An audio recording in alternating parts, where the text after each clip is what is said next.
at the highest level. The Taoists have the energy work that can take you to enlightenment. Yeah. The yogis have the energetic realization of enlightenment and some of the keys of getting. Yeah, I have found that the Western representation of yoga is an extreme cultural misappropriation and bastardization of the yogic practices. And so I am wondering if there is a specific source or teacher of yogic practices that you can suggest to the viewers to aid them in the correct direction of really receiving the practice in an honorable and culturally appropriate way.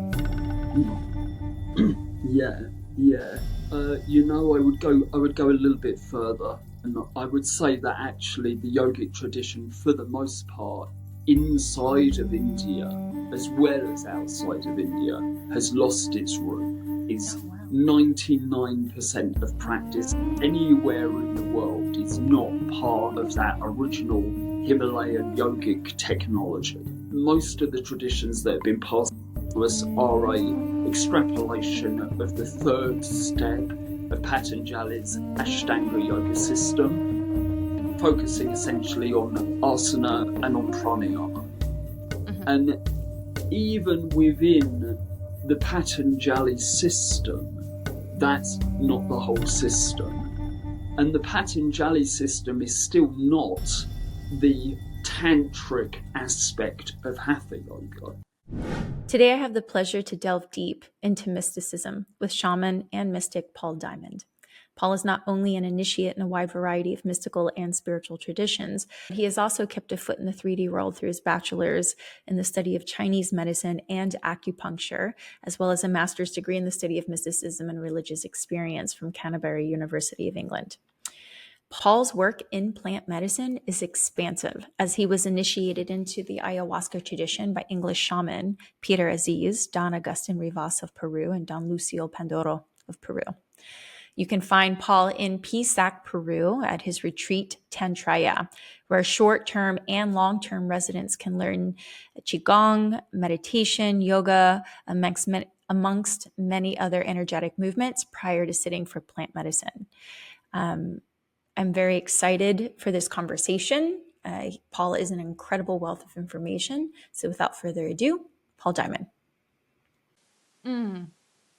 So the premise of this podcast is the exploration of consciousness and how we can raise our consciousness, how the everyday person can take the steps to really harness consciousness, to become consciousness, to raise their consciousness so that they can truly become the architects and the creators of the reality that they want, so that they are not life is not happening to them, but it's happening for them and through them.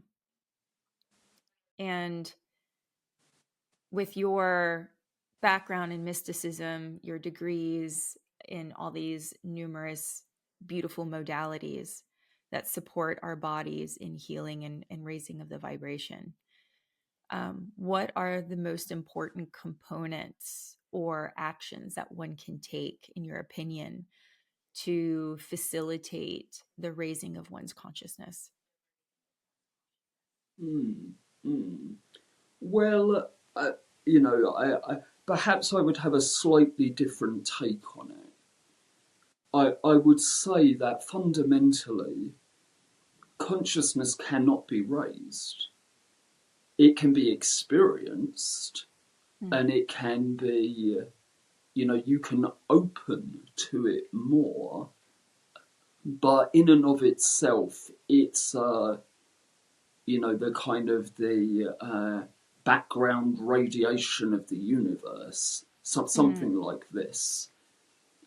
Energy, no doubt, can be raised. And I would say that's mostly what's happening when we talk about the raising of consciousness, is in fact energy is being raised, and in that accumulation, your ability to perceive consciousness becomes more available. More energy equals more ability to open to consciousness.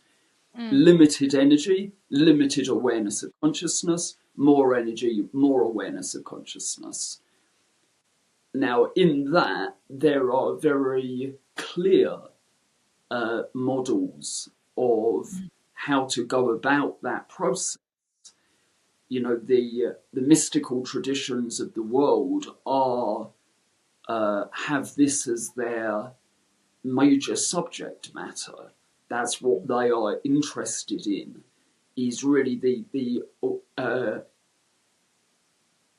raising of awareness, or rather the raising of energy in order to come to more and more awareness. And in that process, understanding ultimately, you are both of those things. You are both the consciousness that is perceiving everything. You are also everything that is being perceived. This is the Shiva Shakti model. Consciousness plus energy equals reality. So in that, really, the channel work is the most important, I would say.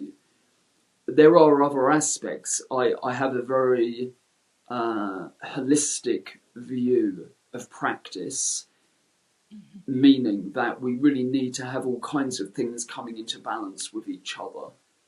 It's not enough just to have a silent mind in meditation, but your energy to be super weak. It's not enough for your energy to be very well developed, but your heart not to be open. It's not very good to be in a very kind of mentally open state, but your body to be kind of in a weakened condition. So I think that we actually need to keep on raising all of these different aspects of ourselves all of the time, and to make sure that we have a very integrative approach to awakening. We need energy work. We need to work on the energy channels. We need to work on the energy circuits. We need to work on the chakras, the dantians, the acupuncture points, acupuncture channels. We need to do that kind of work. Subtle states of consciousness need to be supported by subtle anatomy. That's, every state of consciousness is supported by a particular type of body. So the step up to the next level is essentially through the etheric body. Once you do the etheric body training, you can move up to the next level, which is the astral body. That's working on the emotional body, opening the heart and, being able to generate loving kindness and these various types of energy. Once that's kind of balanced, you're able to move up to the mental body. You get the mental body into frequency and harmony. And then from the mental body going into the higher kind of bodies, akashic bodies, karmic bodies, this kind of thing. And as you step up the energy in all of these various bodies, the mind opens. Awareness is clear and bright and shining. Yeah, what you're saying resonates with me, and it sounds very similar to that which I hear. I'm not sure if you're familiar with Dr. Robert Gilbert, who's probably one of the most beautiful minds regarding esoteric Eastern philosophies and religions. He speaks a lot about the subtle body, which I also find in Himalayan tantric work. And then what you were saying about energy and consciousness, that the consciousness is there, but raising the energy allows you to become more open to receiving the heightened levels of consciousness, which we know Dr. Hawkins speaks of in the map of consciousness, which I think is an absolutely brilliant take on this concept. So what you're saying truly resonates with me. And I think it's a really beautiful articulation of this information. Yeah, good. Yeah, I think it's, through exploring many traditions, these sort of, I come to some fairly basic conclusions. Not to give a kind of a false idea of a perennial philosophy, whereby we reduce all the traditions to one thing only. They're definitely not saying only one thing. They're definitely not all pointing to the same mountain even, never mind the same mountaintop. But underneath it, there is a kind of an architecture, and that architecture is quite clear across the board. So in the art of raising your energy and allowing yourself to become more open to heightened levels of consciousness,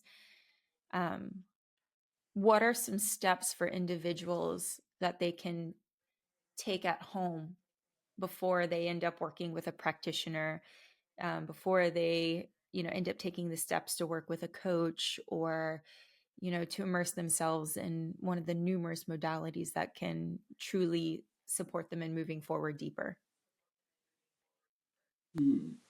Yeah. Well, of course, in the end, everybody found the way themselves. Now, many have teachers, but even with a teacher, the teacher is still only able to point the way. You still have to walk the way. So in the end, everybody finds the truth for themselves. Yeah, it's true, we can guide it more easily in student-teacher relationships. But my point really is that actually you are enough. You are enough. The Buddha found the truth on his own. The various saints found the truth on their own.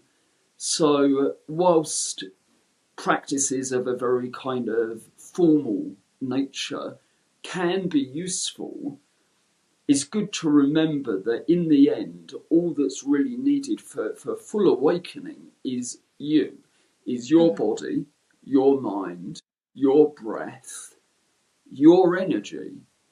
And when you explore that in a very open and kind of generous manner, but in a serious manner, it's possible to achieve, very great levels of realization without anything else.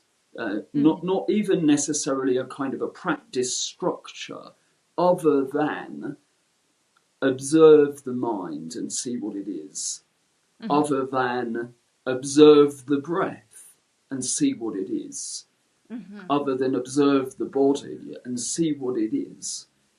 Because, we kind of ask these questions when we're young. What is the meaning of life, and who am I? And, these kinds of actually very, very deep philosophical questions. But when we find that no one's able to give us an answer or help us in our inquiry, we drop it, we forget it, and we kind of assume over the years that somehow we probably got it, or we understood, and that's why we forgot about it. But in fact, actually, we never got any satisfaction. Yeah, exactly. Yeah, exactly. If they don't know the answer, nobody knows. So, I'm not going to be able to find it myself. Let's just go to work and forget about it, But, these really are these are the essential questions. These are the questions that can take us to liberation. In the Advaita Vedantic tradition of Ramana Maharshi, the teaching is a question, and the question is, who am I? Who am I? And you work with that question, and it's not some very complicated, internal energy arrangement, or very magical kind of initiation, or dealing with spirits. It's very simple, but it is a question that can move consciousness very deep inside of itself, so that it can come to know itself. So I think if we return to those, if we don't have a teacher, if we don't know a system, that doesn't matter. What really matters is a very, very deep inquiry into the nature of your own being. And that can be done anywhere, at any time, under any condition.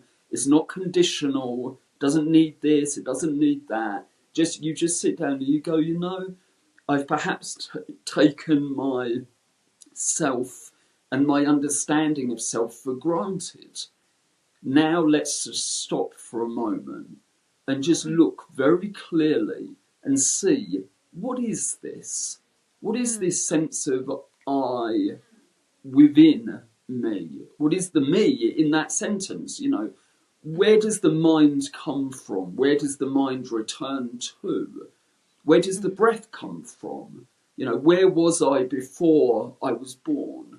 Where am I going to be after I die? And the interesting thing about these questions is they're not really, you don't really get an answer. The answer isn't this or that. The answer is really just more moving inwards to the source of the question itself and the source of I consciousness. And that is self-realization. That's enlightenment. Yeah. Yeah, it almost sounds like you're inviting the questioner to almost revisit the mindset of the 6, 7-year-old that, is constantly asking the question, well, where did I come from? Where are we going? Is there a God? Who am I? And they've been shut down because, as you mentioned, the answer doesn't exist. And when we recognize that there is no answer, or that our caregivers or our leaders, our spiritual leaders, aren't equipped to answer these questions, we tend to shut down and move away from this exploration of self in an existential way. And so almost just by revisiting and returning back to that curiosity, that through that curiosity, we start to expand and open to consciousness. Yeah. Yeah.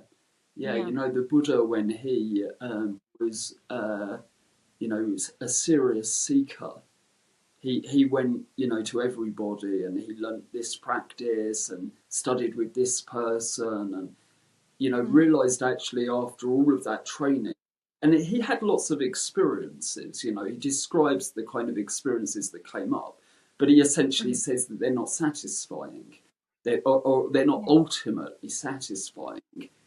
And he remembers when he was a young man, or a child actually, he remembers this experience where he just sat under an apple tree.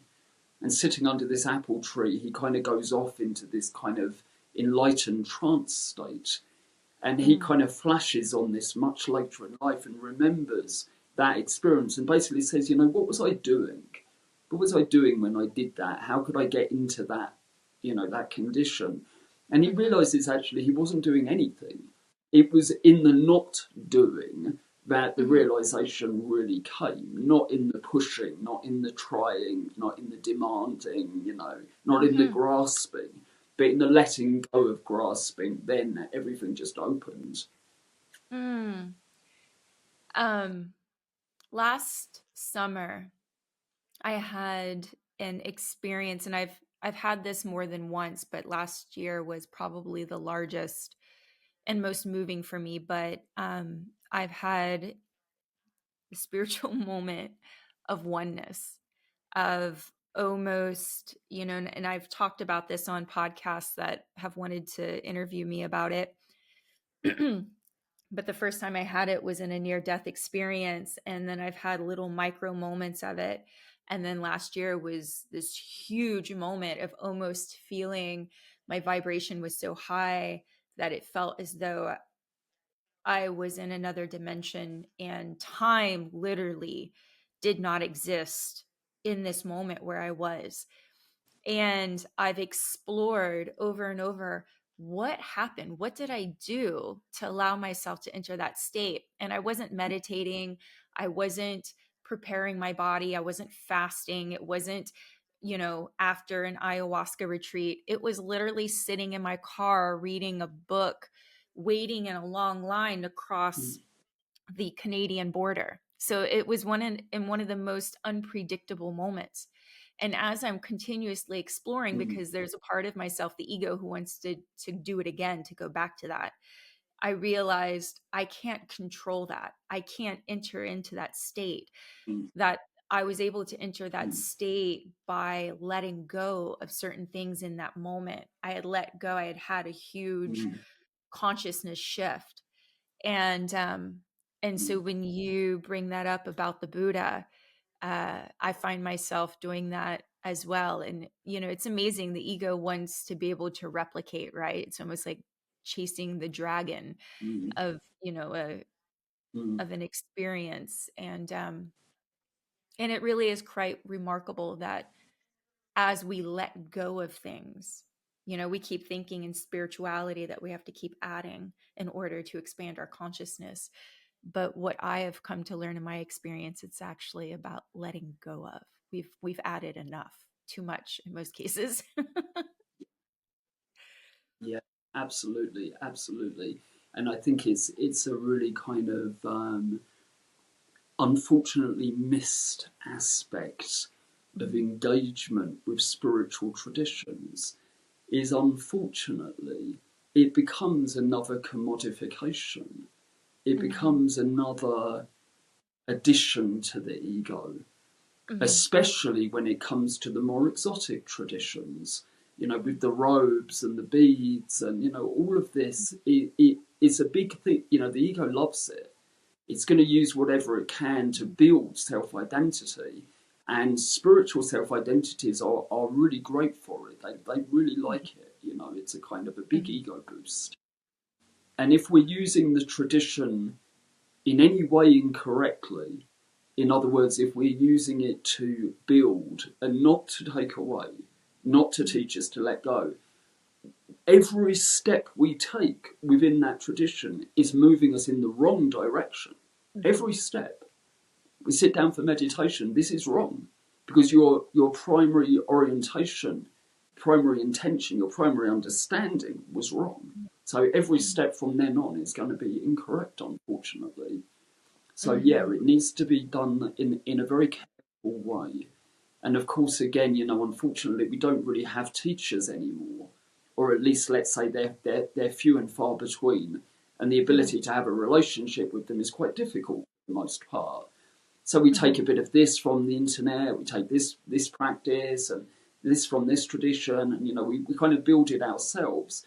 And it's very unlikely that it's going to take us where we want to really be going, unfortunately. Wow. You know, what you're saying is really in alignment with Dr. Robert Gilbert of the Vesica Institution. Um, he talks a lot about material spiritualism, you know, where we've materialized Yeah, spiritual material. spiritualism. Yes. Yeah. And then also what you're saying, you know, there's the beauty of having access to all of these traditions and Eastern traditions and philosophies that, you know, before in ancient times, you know, you had to devote your entire life to working with this particular shaman or practitioner or guru, and you would spend your whole life invested in that. Now we have access to information that otherwise would have been, you know, held and highly regarded and coveted, right? And so now we have access, but we only have access to bits and pieces because so much is lost along the way. And in these relationships, what I hear you saying, you know, with our teachers, our mentors, our gurus, a lot of it is online. So, you know, as you're learning online from these instructors, you're missing a large part of what's truly being sought after, which doesn't exist in words, right? You know, as we know in most conversations, you take away 10% of what you hear, but what you really take away is what's not being said, what lives between the words and the energy and Yeah. the emotions. And we miss out on that in this virtual lifestyle. Having,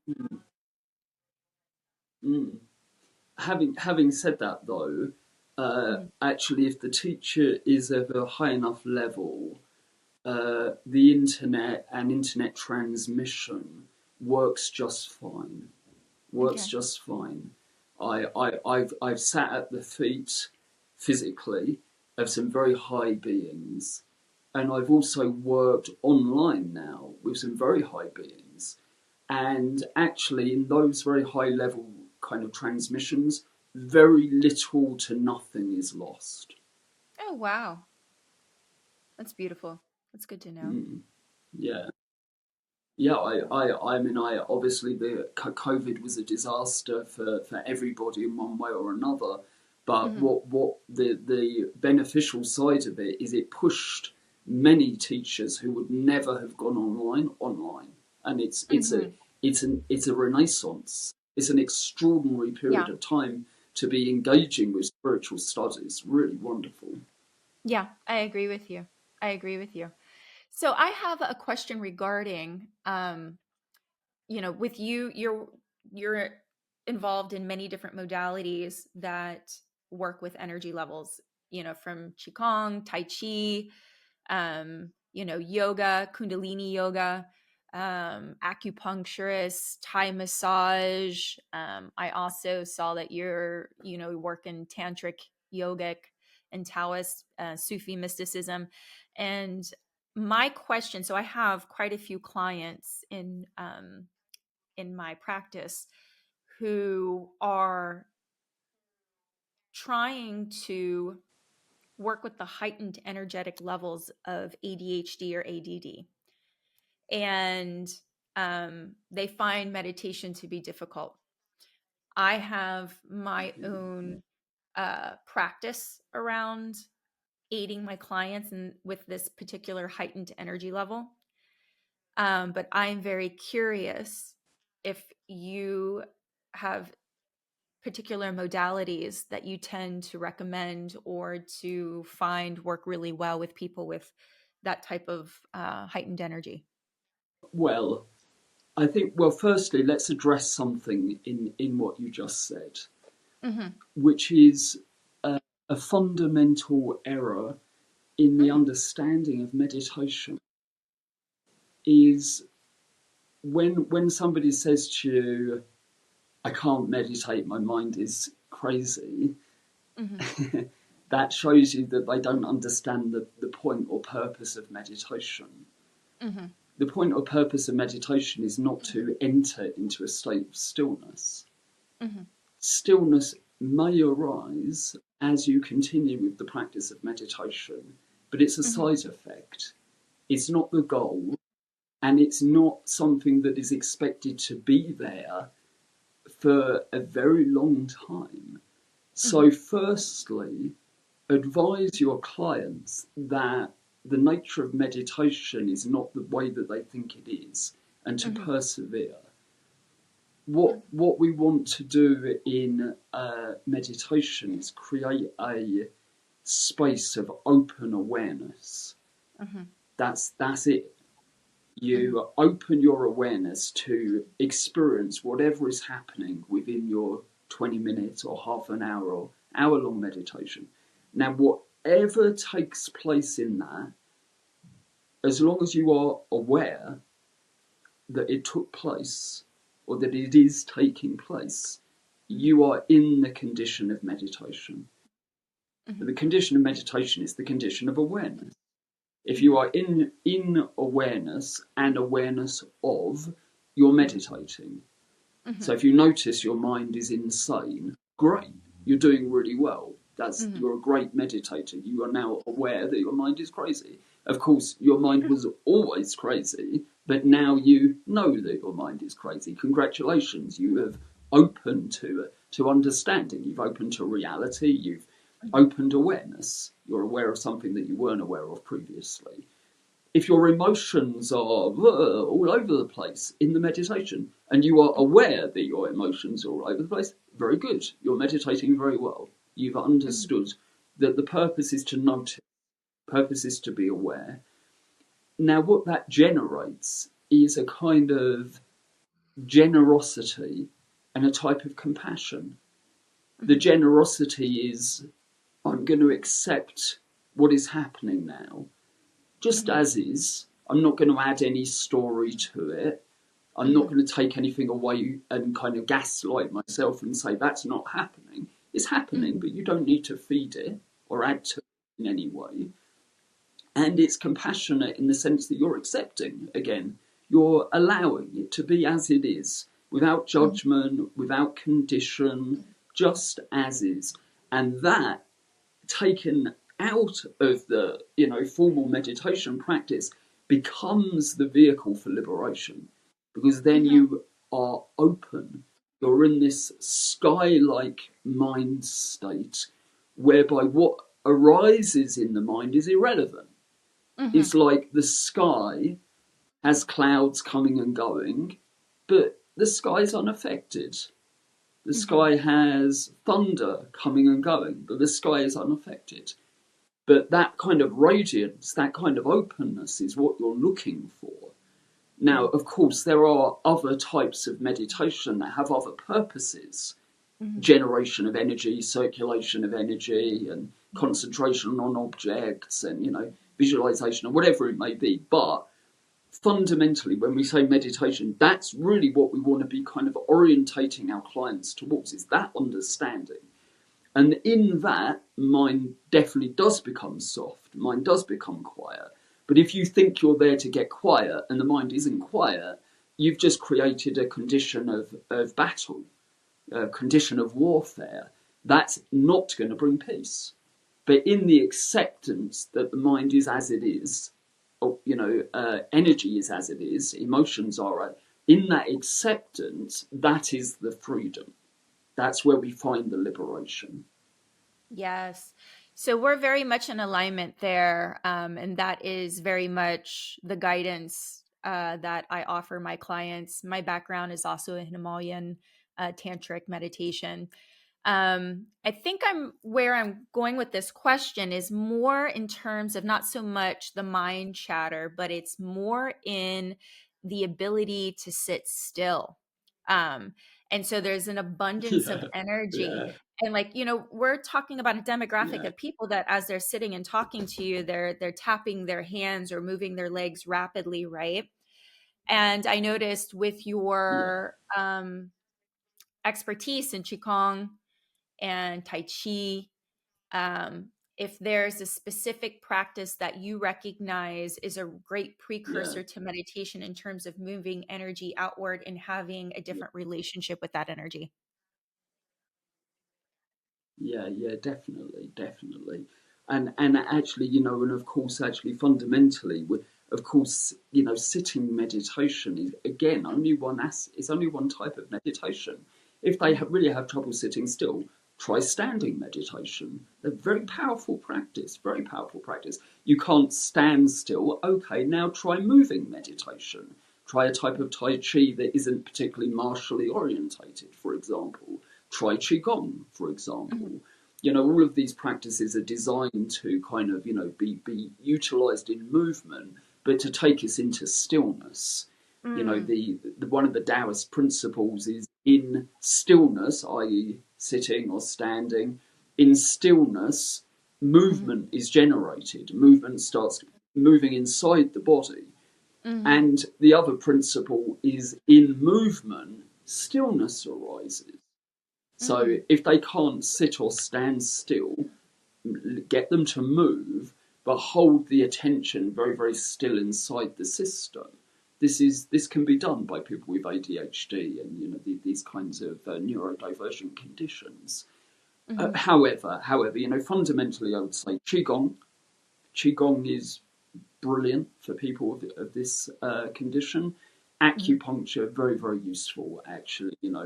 We can say on one level, this is, as you said, it's an energetic state. So work directly on the energy. Mind is going to change. Brain is going to adapt over time to those changes. Um, Dietary changes can be useful, herbal regimes can be useful. And, again, I wouldn't necessarily overemphasize the seated, quiet meditation aspect. If that's not in their capacity, that's fine. We have plenty of other alternatives. Yogic practice, asana practice can take people, with a very busy mind into very quiet states. Yeah. I love breath work too. I found that breath work is a really great way of Yes, yeah, moving a lot of energy outward as precursor to going into a meditative state. Very much so, very much so. And even more so in the sense that, again, feed enough energy into the system in any way, via medicine or pranayama or Qigong practice, feed energy into the system and things open, things develop, parts of the brain open up, and hidden aspects of the mind are revealed. That's I find that very interesting what you just said, and I'm wondering if ADHD or ADD is representative.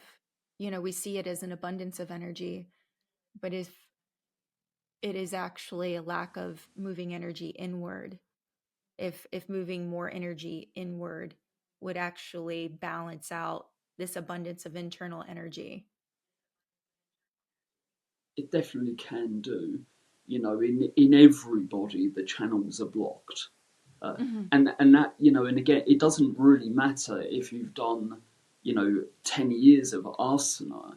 The fact of the matter is, I guarantee your energy is still blocked because you didn't necessarily work on it directly. You were hoping that the postures would move the energy, develop. But actually, the postures don't do that. The postures stretch the channels. But if you don't have energy circulating and know which way it's supposed to circulate, the posture's only going to do that. It's not going to go further than that. But if you deliberately start to open and move your energy, then actually we can say to some degree or another, everything changes. The physical state of the body changes, the mental condition changes, biochemistry is affected, physiology is affected. These things can make a major difference in a way that we haven't really understood as yet. Because again, most people are walking around with completely closed, well, not completely closed, that's a bit of an exaggeration, but let's say blocked channels. And it's only when you open them you realise, oh, it was blocked. You just don't know beforehand. You think this is how you're supposed to be. And that's not the case, falling into a very unnatural condition. How does an individual know which channels are blocked? And if we're talking about chakras, if there's a particular chakra that is blocked or not? Well, I mean, I'm afraid to say that for the most part, we can just go right ahead and say they're all blocked. It's, they may be more open in some ways than others. But again, really, until you very deliberately start to work on them in the right way, they're going to be blocked. I used to do, at one period of my life, I was very, very into Vipassana meditation. And although they don't speak of it in the teachings, it is, of course, as anyone who's done it knows, a very, very energetic technique. Very energetic. And I found it very useful as a Qigong type practitioner for cleaning the channels. And I would sit and I would do maybe 4 hours practice in the morning. And I would be completely clean. I would feel my body was completely open and completely pure and kind of radiant and bright and, feeling just very wonderful, very open. And I would go to town, and this is when I was living in northern Thailand. So actually a very nice place, very calm and peaceful.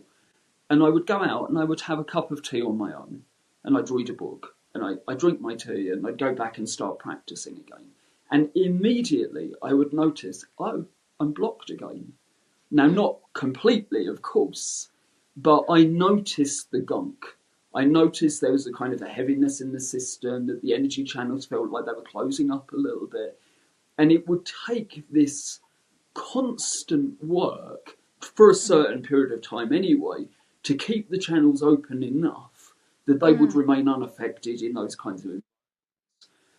So my understanding really from that is, without doing that work, I'm afraid you're just blocking them all the time. Everything you do, your diet, your environment, your own mind, all of this is just kind of leading more towards that than it is towards any sense of opening or freedom. Can you elaborate a bit more on the meditation that allowed you to become unblocked?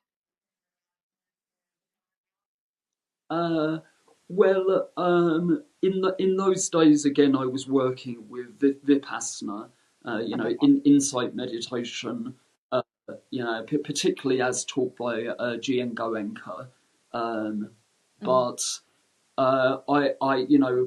part of my work, part of my research, part of my own studies has very much been on the energetic side of the equation. So Mm-hmm. over the years, I found many exercises that are useful. Uh, as a system, the most useful, I would say, is Qigong and the Daoist material for working with energy. They've Mm-hmm. got it down. They've described every channel, every point, every single point on the body. The Taoists know what that point does energetically. This is very sophisticated knowledge. I Yeah. was a very intense yogi for many years. 10, 12 years I'd been practicing many hours a day before I came to the Taoist stuff. Mm-hmm. And I realised very quickly that it had the kind of missing inner work that the yogic tradition, it doesn't, well, we haven't received it in the West. There are a Mm-hmm. few yogic traditions out there that maintain that knowledge, but it's not been something that's been passed down generally. Yeah. So when I encountered that material, I automatically realised this is the missing ingredient. This says why an asana works. Mm-hmm. Why does forward bend open spine? Why does that? Well, no, that's a kind of an obvious one, but Yeah. why does this pose open this channel, or Mm-hmm. how? What's the position? What's the stretch? Yeah. And I found all of that work to be very, very sophisticated. At the Mm. highest level, the Taoists have the energy work that can take you to enlightenment. Yeah. The yogis have the energetic realization of enlightenment and some of the keys of getting there. Yeah. Yeah, I have found that the Western representation of yoga is an extreme cultural misappropriation and bastardization of the yogic practices. And so I am wondering for if there is a specific source or teacher of yogic practices that you can suggest to the viewers to aid them in the correct direction of really receiving the practice in an honorable and culturally appropriate way. Yeah, yeah. I would go a little bit further. I would say that actually the yogic tradition, for the most part, inside of India as well as outside of India, has lost its root. Is Oh, wow. 99% of practice anywhere in the world is not part of that original Himalayan yogic technology. Mm-hmm. Most of the traditions that have been passed to us are a extrapolation of the third step of Patanjali's Ashtanga yoga system, Mm-hmm. focusing essentially on asana and on pranayama. Mm-hmm. And even within the Patanjali system, that's not the whole system. And the Patanjali system is still not the tantric aspect of Hatha yoga. Yeah. The Patanjali system is basically kind of Raja yoga. Yeah, Mm-hmm. it's mind training ultimately, training for samadhi and different levels of samadhi. But in that, the postures and the breathing are really only steps. They're not Mm-hmm. anything in and of themselves. So within that system, taken out of context, it's totally useless. It's completely Mm-hmm. useless. Now, when you have again actually, sorry, I shouldn't say completely useless. That's not fair. Obviously, there's benefit, physical Mm-hmm. benefit, emotional benefit, mental benefit, but It's just it not doesn't go at as the far level. as the exactly. Yeah, Yeah. it doesn't. It doesn't bring on the siddhis. It doesn't. Mm-hmm. If people were waking the Kundalini in a Monday night yoga class for retirees, Yeah. this would be a problem. It would be a problem. So to some degree, it's a good thing that that's not Yeah. taking place. But for those of us that were really seeking something, that wasn't so great. Yeah. But the other side of the coin is the Tantric Hatha Yoga. And Tantric Hatha Yoga basically understands that the postures themselves are vehicles to awakening. The postures themselves activate latent capacity. But you need to know what you're doing inside of the posture. And that's what takes it more into the kind of the Qigong type material. Is there, the outer form of it is, it's not irrelevant, but it's kind of, you're not focusing on this as an aspect of kind of training the body to look beautiful. It's purely energetic. You adopt a shape so that energy can move within that shape, within that structure. But you've got to know how the energy moves, because the outer form is not the important bit. That's just modulating the energy. It's conditioning it to move in a certain direction. But if there isn't enough energy to begin with, it's not going to move. And if you don't train the pathways within that posture, they're not going to move. So I like, as a system, the only very kind of freely available material in that world is found in two places. It's found within the various Kriya Yoga lineages, but there are some problems in that the Kriya Yoga lineages are all over the place. Some of them are fairly authentic, some of them are not at all authentic. So it can be difficult to find a good path within that. But it's possible. The schools are out there, the ashrams are out there, even some reading material, but not really the Kriyas, because they require initiation. And then the other schools are the Bihar School of Yoga. Bihar School of Yoga by Swami Satyananda Saraswati. His material is definitely the most authentic, in my opinion. It describes in great detail how to use yoga for awakening of Kundalini, which is the tantric aim. That's the point of Tantra, that's the purpose of Tantra, that's the result of Tantra. It's the awakening of Kundalini and the recognition of self as that. The self as the goddess herself. Absolutely. Yeah, my introduction to Kriya and Hatha was with Sadhguru, who I think is really spreading and allowing as many people as possible to have access to a type of yoga that that we don't see often in the Western, world. So that was, I think, a great introduction for me to it, to decide if I wanted to go deeper. Yeah, he's revealing some interesting things, actually, I have to say. And this is definitely a time where the secrets are being given. The secrets are out there. It just requires great discernment to be able to identify it, and even more discernment to actually practice. Absolutely. One of the things that I really love about your center is that it's not just a retreat. It's not just a place that you can go to practice or do medicine, plant medicine. That there's a residency program there. And I think that's incredibly beautiful. And I would like to hear more about that. Yeah, right. I mean, I think that people absolutely can get benefit from short-time work or short-term work. Come for one ceremony, you will definitely get benefit. Come for a retreat, you'll definitely get benefit.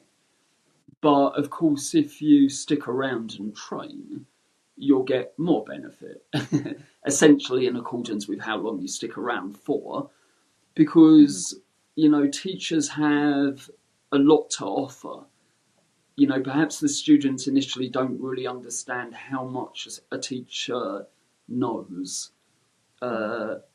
Hopefully, of course, that's not always the case, obviously. But if they're a real teacher, they know a lot, and the student really needs to stick around for quite a long time before they begin to realise, firstly, how much the teacher knows, and then they need to decide whether or not they're going to put the same amount of effort in that the teacher did in order to be able to acquire that knowledge. You know, to actually embody that knowledge, pick it up on a mental level fairly quickly, but embody a whole different affair. So we like to offer the opportunity for students to stick around really as long as they want. You know, we still have new people coming in as well. And we have a kind of, you know, a variety of different things going on over the course of a week. We practice Qigong, we practice Neigong, we practice internal martial arts, we practice some meditation together on a weekly basis.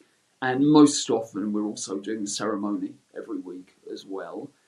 And then on retreats it's quite compact. You know, we're getting up at 8 o'clock in the morning. We're practicing all the way through till 3 in the next morning. Often, if we're doing medicine, we stop a little bit earlier if we don't. But my understanding of the medicine these days is practice is essential. It's essential. I've gotten to the point now, actually, on my own retreats where I basically say, if you don't come for the practices, you won't be allowed to come and drink.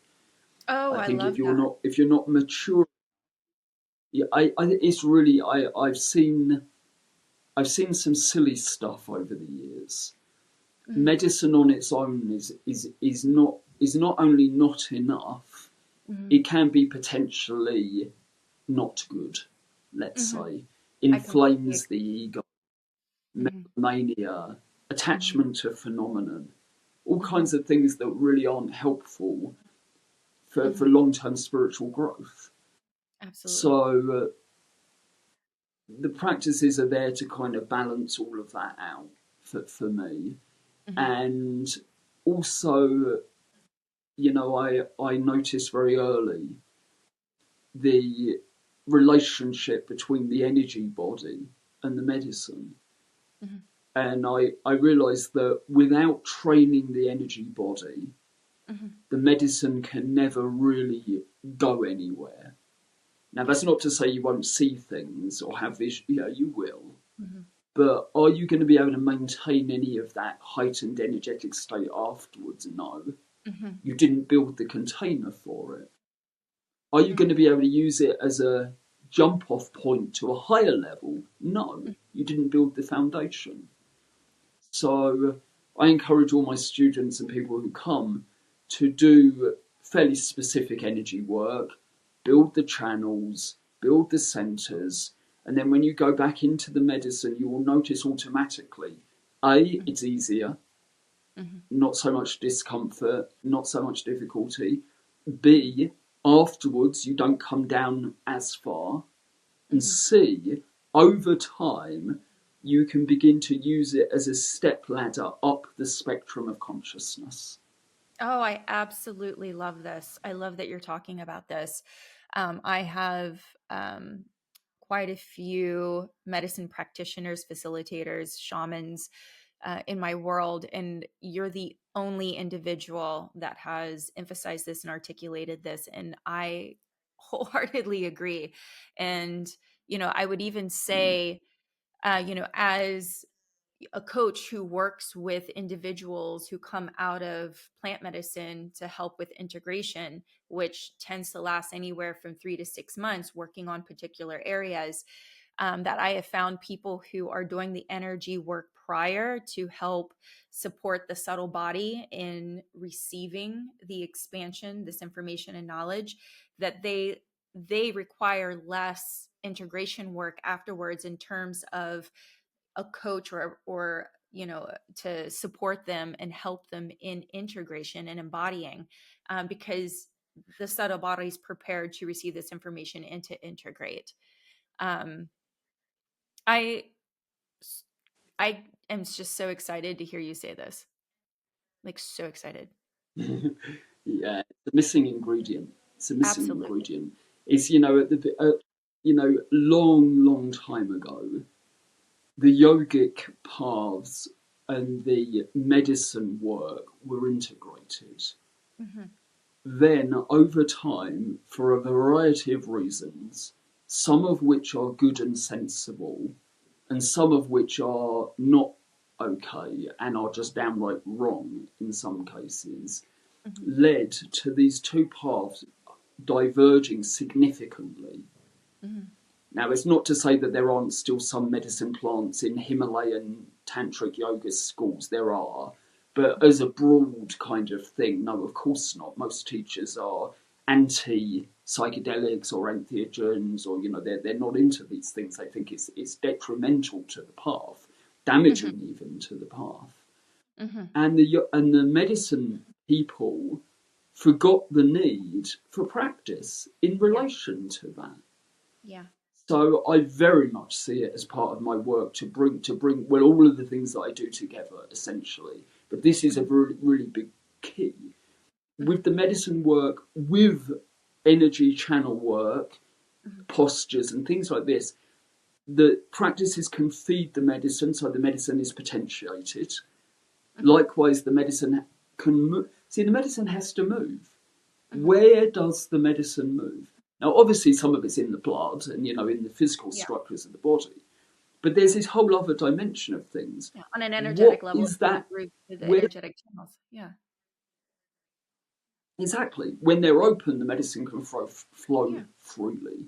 And likewise, the medicine can open the practices. Sometimes practice, of course, takes a long time to feel anything or to, see what's going on, because our perception always lags behind what's building under the surface. Is unless your psychic capacity is very, very acute, it's always that way, that you are building it, but you don't know it. So it's why people give up with practices too early. They think nothing is happening. But if they had a way to see something is happening, you're just not aware of it, they would carry on. And that's what the medicine provides. The medicine can unlock any practice. Any practice you've been doing previous to, medicine can open it. You can understand it at a very deep level. You can feel the effects. You can connect to the lineage holders. You can do all kinds of things that you wouldn't have been able to do otherwise. Yeah. So if there's a viewer that is feeling called to explore themselves on a deeper level using plant medicine, what's the advice that you would give them, prior to seeking this out? Yeah. Well, I think be careful, first of all. It's not necessarily an altogether healthy environment, meaning the medicine world generally. I'm afraid, I've been in it for a long time. I mean, I've been deeply in it. I'm an ayahuasquero. I've been working for over 20 years with the medicine. I train, in a deep way, not necessarily in a very traditional way, but still in a deep way. I have all this other background, but I'm afraid what I've seen is, again, it's not altogether a healthy scene. So be very careful who you decide to work with. Then understand it's not a magic bullet. It's not going to be, you are going to be totally changed overnight. It can feel like that. It very often does feel like that. But I'm afraid, for the most part, habits are deeply entrenched. The ego is very deeply entrenched. So even if we feel that we've had ego death, no doubt, we'll find it comes back again the next week. It does. That's the nature of it. So understand that, first of all. Understand you still need to do the work. Medicine can show you lots of things, but if you don't work with that, or you don't do the work, it's nothing. Don't get caught up in don't get caught up in psychic tourism. Don't get caught up in psychic tourism. Don't go visiting this world and that world and this place and this be. It's just tourism. You're not evolving just because you see those things. I'm afraid it doesn't mean anything. You need to do the work to go back and re-achieve those states and conditions yourself. Yes. Medicine can show you, but self-responsibility is a major part of any real school. It has to be. Yeah.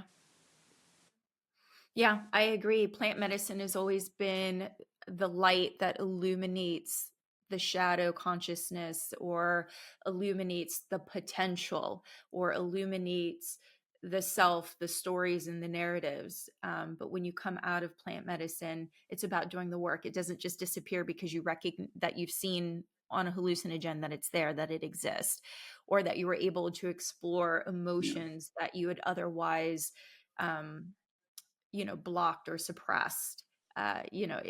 These things now have surfaced. The awareness, the recognition of them have surfaced, and ultimately doing the work is where the work is really at. That's where the relief is really at, in my yeah, opinion. yeah, yeah. Yeah. And also, I think that there is, you know, there is a really fundamentally important key Mm-hmm. to understanding the purpose of medicine work, Mm-hmm. and that is as a mirror for consciousness. Mm. It's you are not going somewhere. You are not going somewhere. You are going in. Whatever you experience is you. Mm-hmm. But you are fundamentally unknown to yourself. So it Mm-hmm. appears as the great mystery. Mm-hmm. But it is you. And we can understand this very deeply through analysis of dream. Mm-hmm. In the dream, everything is you. Everything you Mm-hmm. experience is you. You can meet demons, you can meet ghosts, you can meet dead relatives, you can meet gods, you can meet UFOs, but you wake up and you say, oh, everything I experienced was me. Mm-hmm. It's the same in the medicine. Mm-hmm. You can meet gods, you can meet demons, and they can very much seem like they are something other, just like in a dream. You come out, you want to understand that was all me. Now, Mm-hmm. in that, you want to understand that consciousness is very broad.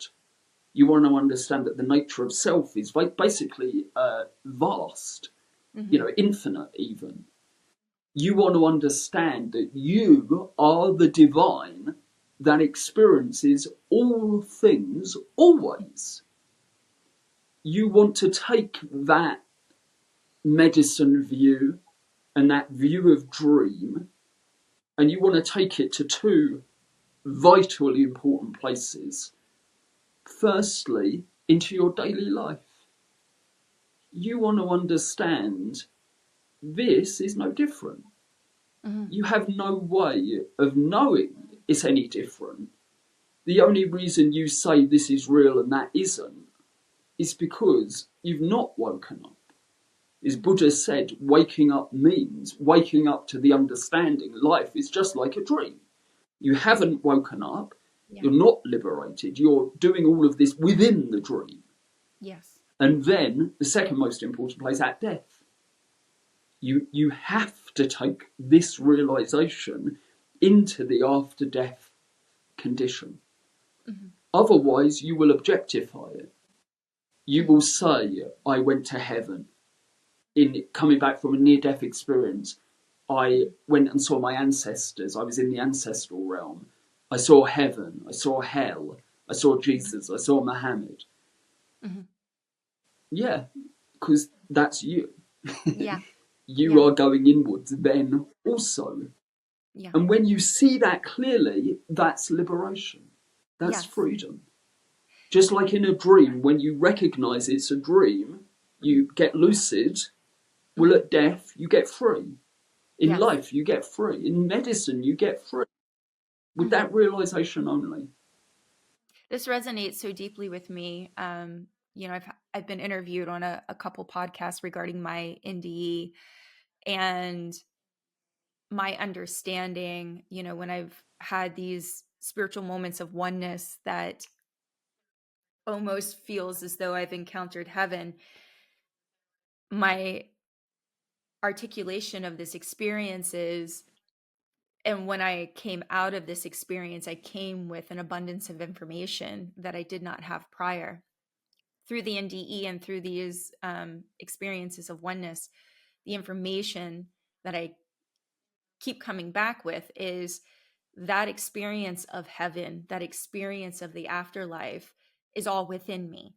I experience that because heaven is a state that exists within me. In order to live in a state of heaven is a projection of my internal reality. And the more open to consciousness in my higher energetic state is allowing me to project into reality my experience of reality, which is all internalized. So, there's people who have NDEs, there's very few of them who have talked about hell, right? And that is, in my knowing, a projection of an internal state.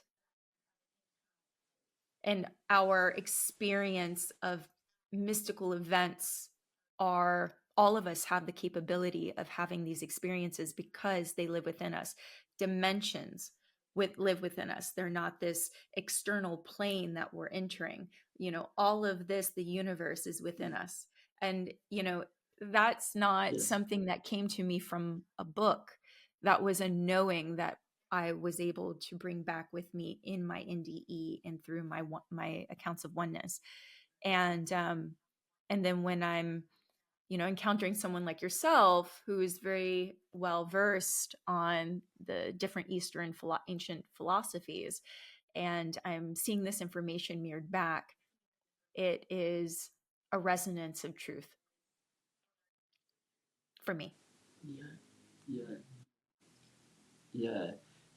That is the thing. That is the kind of the crux of it.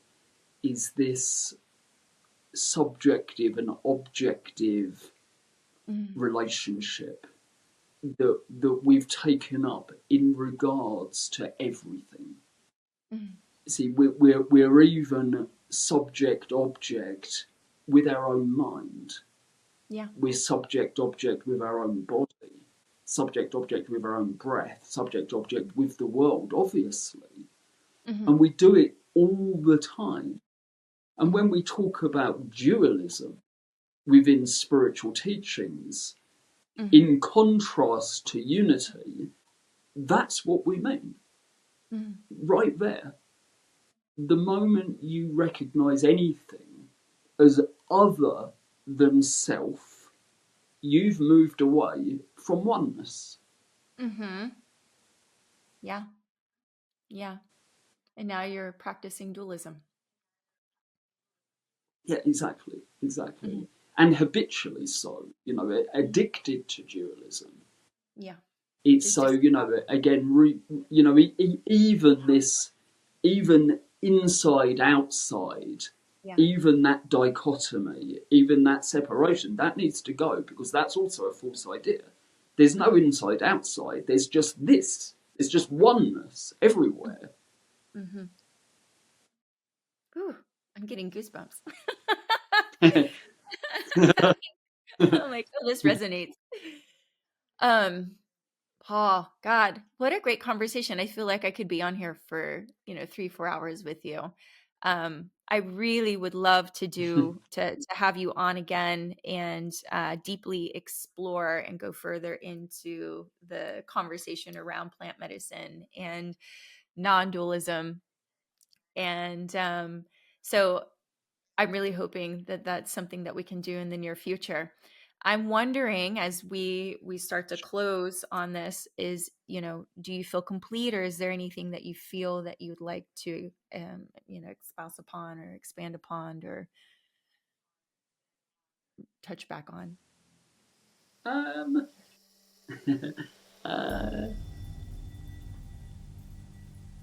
know. No, not necessarily, but I'm certainly happy to chat again. And if you have anything that you'd like to extrapolate on now, I'm happy to go into anything else you'd like to.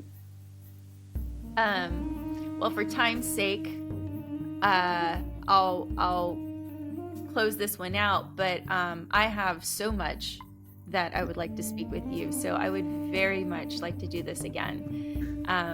And so we'll definitely look at the next date that we can explore and go deeper onto these other subjects that I know, the viewers are just dying to explore as well. So yeah, absolutely. Would love to do this again. All right. Very nice. Absolutely. Paul, thank you very much. And I'll make sure that your website and all information pertaining to Tantraya, is that correct? In correct, Peru. yeah. Combination of Tantra.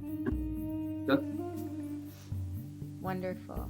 I'll make sure that those are in the show notes. Everyone has access to your information and have access to you and the website.